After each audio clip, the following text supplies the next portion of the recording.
Wes. Assalamualaikum warahmatullahi wabarakatuh. Bagaimana semuanya kabarnya adik-adik? Alhamdulillah. Semoga senantiasa diberikan kesehatan.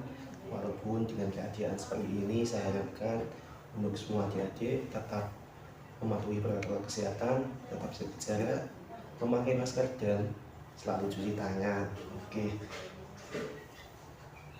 Moga untuk mengawali kegiatan pada pagi hari ini, mari kita berdoa dahulu.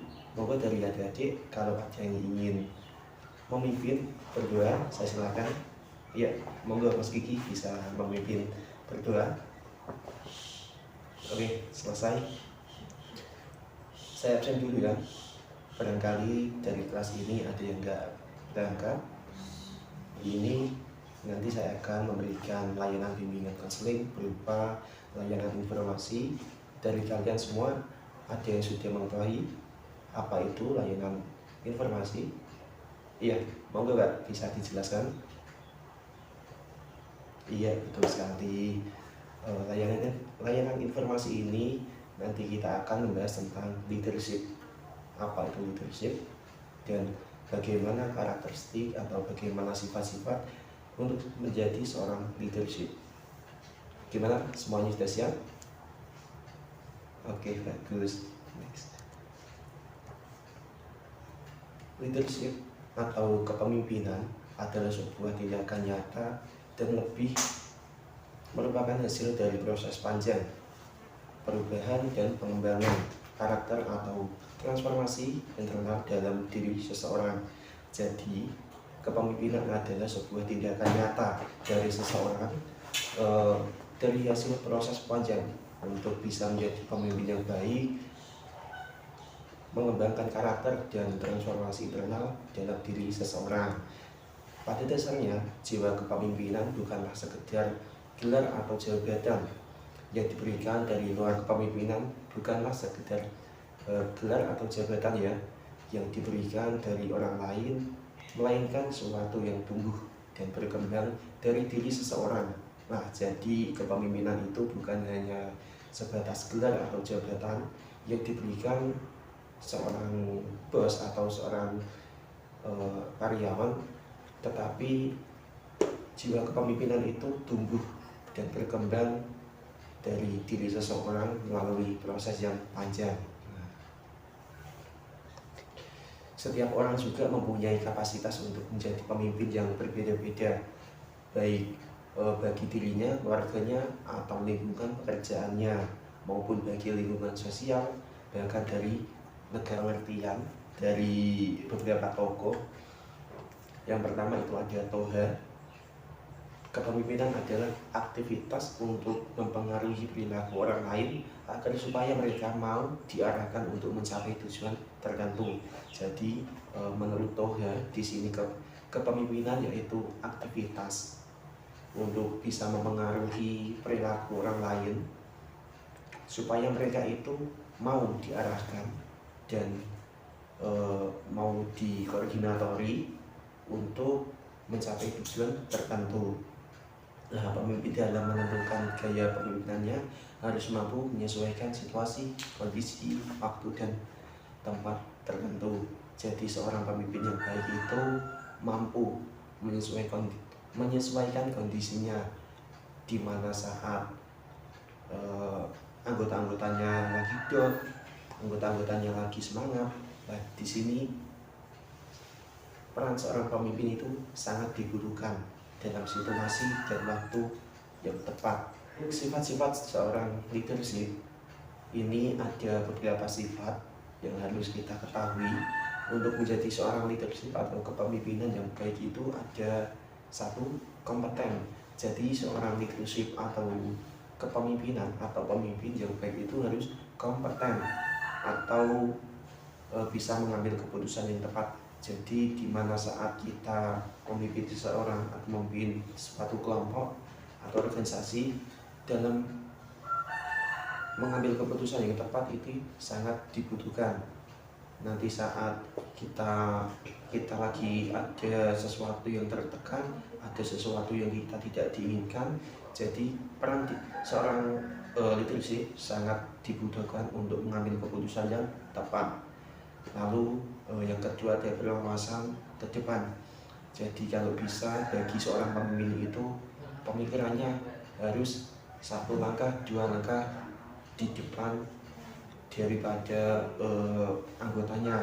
Jadi berwawasan luas lah, berwawasan tinggi, berwawasan luas, di mana saat dari anggotanya meminta pendapat, meminta jalan atau solusi, seorang pemimpin harus bisa memberikan solusi atau memberikan wawasannya supaya yang dipimpin itu lebih aktif atau lebih percaya kepada pimpinannya gitu. Yang ketiga itu seorang leadership harus bisa menginspirasi. Di sini sangat dibutuhkan sekali, di mana saat anggota-anggotanya lagi down, anggota-anggotanya lagi kurang semangat, peran leadership di sini sangat dibutuhkan, sangat penting sekali ya, di mana harus bisa memompa semangat anggota-anggotanya, menginspirasi, dan bisa memberi reward juga saat anggotanya mendapatkan atau mendapatkan penghargaan. Lalu yang keempat itu mengaktualisasikan diri atau bisa disebut dewasa. Jadi seorang pemimpin itu harus dewasa pemikirannya, dewasa sifat dan karakternya. Di mana di sini sebagai pemimpin itu harus bisa dewasa, harus bisa mengambil keputusan yang tepat.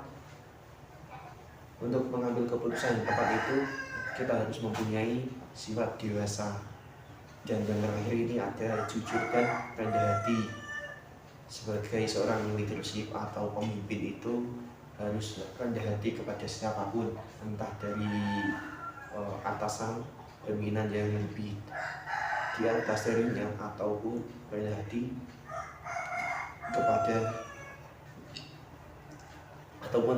kepada anggota-anggotanya. Dan jujur juga sangat dibutuhkan ya.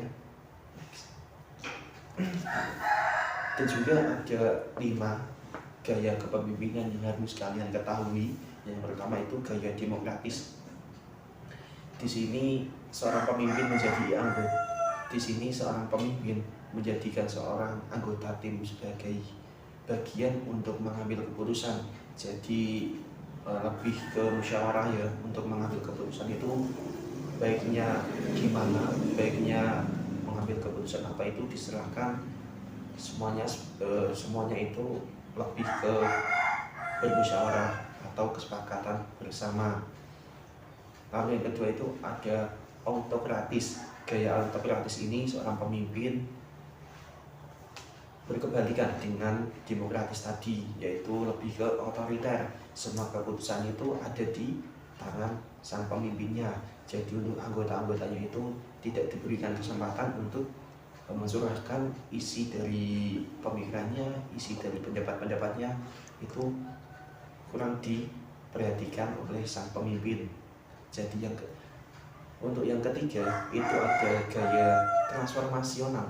Gaya pemimpin ini ada yang lebih suka pemimpin yang membuat perubahan-perubahan atau gerakan-gerakan baru, di mana untuk menunjang keberhasilan, untuk menunjang atau mencapai goal tertentu itu seorang pemimpin agen perubahan, atau bisa dinamakan dia itu lebih suka memberikan warna baru pada kepemimpinannya, atau memberikan gebrakan-gebrakan baru saat dia memimpin suatu kelompok atau suatu golongan atau beberapa orang. Lalu yang selanjutnya itu gaya transaksional, yaitu tidak akan merubah keadaan yang sudah stabil.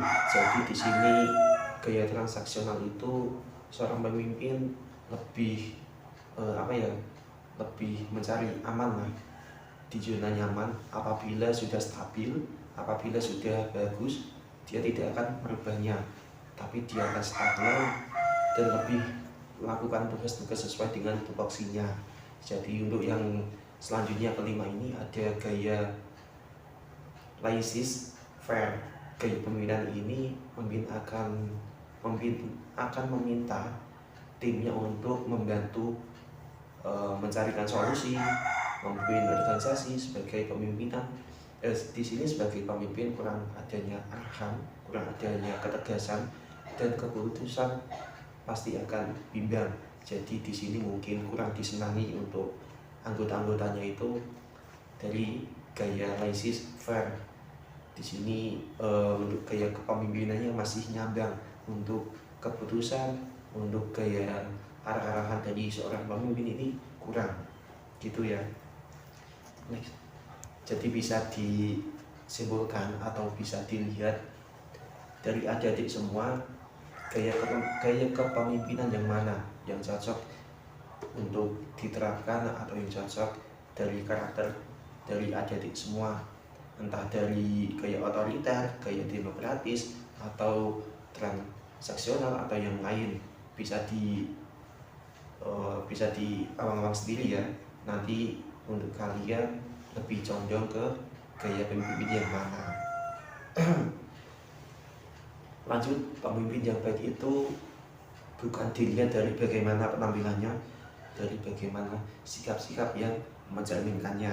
Jadi seorang pemimpin yang baik itu bukan dilihat dari bagaimana seragamnya, bagaimana penampilannya, tapi bagaimana dia bisa menyikapinya, karakter-karakter dan sifatnya yang mencerminkan kepemimpinan yang baik, gitu ya. Bisa dipahami.